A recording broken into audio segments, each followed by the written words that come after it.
मुनिश्री विमल सागर जी महाराज सत्संग अपने पूरे संघ के साथ सागर के खिमलासा स्थित श्री वर्धमान दिगंबर जैन मंदिर में चातुर्मास कर रहे हैं।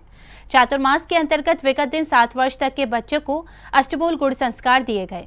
संत शिरोमणि महासमाधि धारक आचार्य श्री विद्यासागर जी महाराज के शिष्य आचार्य श्री समय सागर जी महाराज के आज्ञानुवर्ती मुनिश्री विमल सागर जी महाराज, मुनिश्री अनंत सागर जी महाराज, मुनिश्री धर्म सागर जी महाराज और मुनिश्री भाव सागर जी महाराज के सानिध्य में विगत दिन खिमलासा के श्री वर्धमान दिगंबर जैन मंदिर में 7 वर्ष तक के बच्चों को अष्टमूल गुड़ संस्कार दिए गए।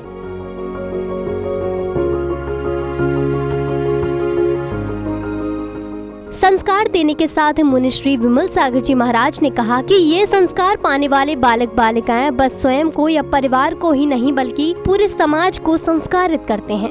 जिन बालकों के अंदर, बालिकाओं के अंदर ये संस्कार होते हैं, वह बालक बालिका उस परिवार को अच्छी तरह से संस्कारित करने की क्षमता रखते हैं।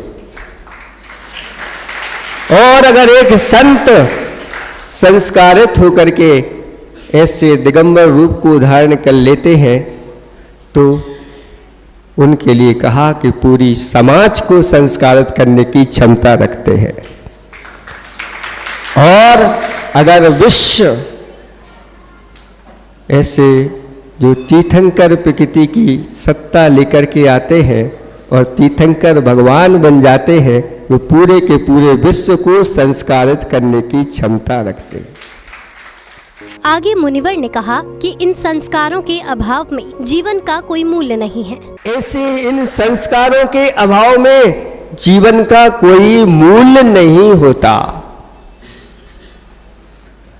जैसे अंक के बिना शून्य का कोई मूल्य नहीं होता, ऐसे ही संस्कारों के बिना अपने जीवन का मूल्य नहीं होता।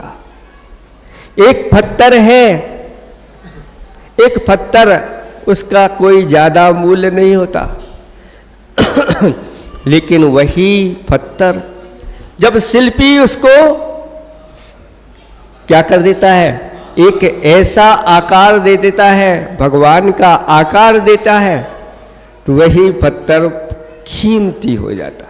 बच्चों के आचार्य जुनसेन प्रणीत 1000 वर्ष प्राचीन आदि पुराण के अनुसार उपनीति क्रिया अष्टमूल गुण संस्कार दिए गए। सर्वप्रथम अभिषेक शांति धारा पूजन की मांगलिक क्रियाएं संपन्न हुई, फिर मुनिश्री के द्वारा बच्चों को संस्कारित किया गया। जैन फोकस के लिए खिमलासा मध्य प्रदेश से ब्यूरो रिपोर्ट।